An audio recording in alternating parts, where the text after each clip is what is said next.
பெண்மணியோட shoulder அடிச்சிருக்காங்க. திமுகவுடைய இந்த சதி திட்டத்திற்கு நாங்கள் குரல் கொடுப்போம். நாங்கள் குரல் கொடுப்போம். காவல்துறை இதை கடுமையாக வாக்கில்லாதவர்கள் நீங்கள். தமிழக வெற்றி கழகத்தின் வேட்பாளராக ஆதவ் அர்ஜுனா இருக்கிறார் என்றால்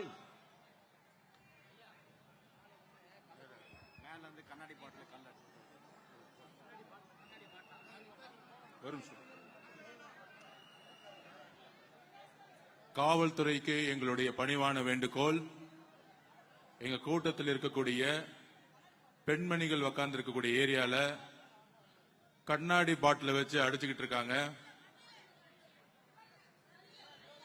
கமிங்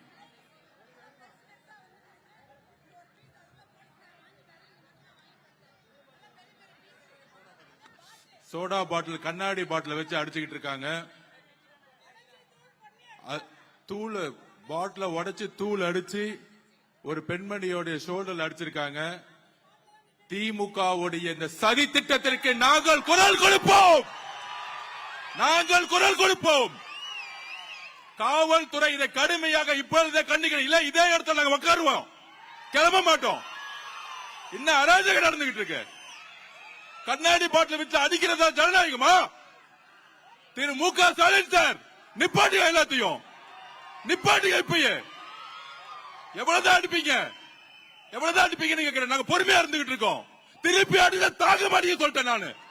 திருப்பி அடிச்சு தாங்க மாட்டீங்க. நாங்க பொறுமையா இருந்துகிட்டு இருக்கோம்.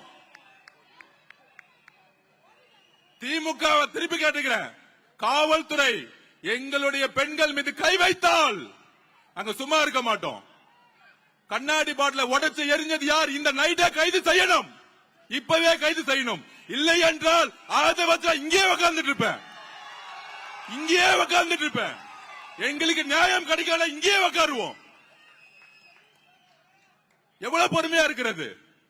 கரூர்ல ஆரம்பிச்சீங்க, எங்க போனாலும் மிரட்டல்கள். இன்னைக்கு கண்ணாடி பாட்டில வச்சு எங்களுடைய பெண்கள் மேல அடிக்கிறீங்க. இதுக்கு பதில் சொல்லவில்லை என்றால், இதுக்கு தீர்வில்லை என்றால் நாங்க உட்காருவோம்.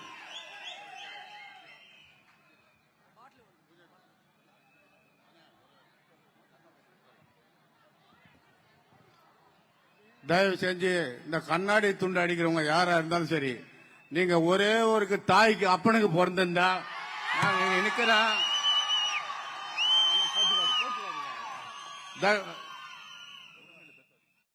தயவு செஞ்சு சொல்றேன், மரியாதையா சொல்றேன், அன்பா சொல்றேன். நீங்க ஆம்பளைங்களா இருந்தா எவனா இருந்தாலும் சரி, நீங்க ஆம்பளைங்களா இருந்தா நாங்க வந்துடுறோம், ரோடுக்கு வரோம். நீ எவனா இருந்தாலும் சரி, நீங்க ரோடுக்கு வாங்க, நான் பாத்துக்கிறேன்.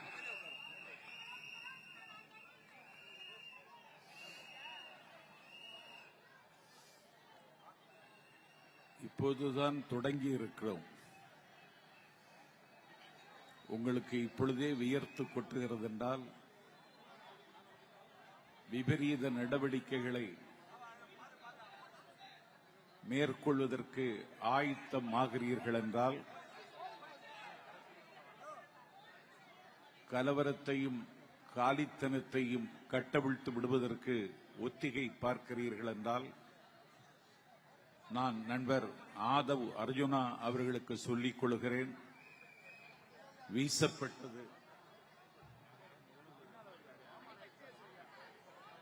யாருக்காவது முதல் உதவி தேவைப்பட்டால் மேடைக்கு பின்னால் ஆம்புலன்ஸ் நிறுத்தப்பட்டிருக்கிறது, அதை பயன்படுத்திக் கொள்ள வேண்டும் என்று கேட்டுக் கொள்கிறேன். முதல் பொதுக்கூட்டத்திலேயே ஒரு கலகத்தை செய்வதற்கு அவர்கள் திட்டமிடுகிறார்கள் என்றால், ஆதவ் அர்ஜுனா அவர்களுக்கு அடக்கத்தோடு தெரிவித்துக் கொள்கிறேன், உங்கள் வெற்றி இன்றைக்கே உறுதி செய்யப்பட்டுவிட்டது. இனிமேல் வாக்குகளை பெறுவதற்காக அல்ல, வாக்கு வித்தியாசத்திற்காகத்தான் நாம் போராட வேண்டுமே தவிர வெற்றிக்காக அல்ல. தமிழ்நாட்டினுடைய வரலாற்றில் புதிதாக பூத்திருக்கிற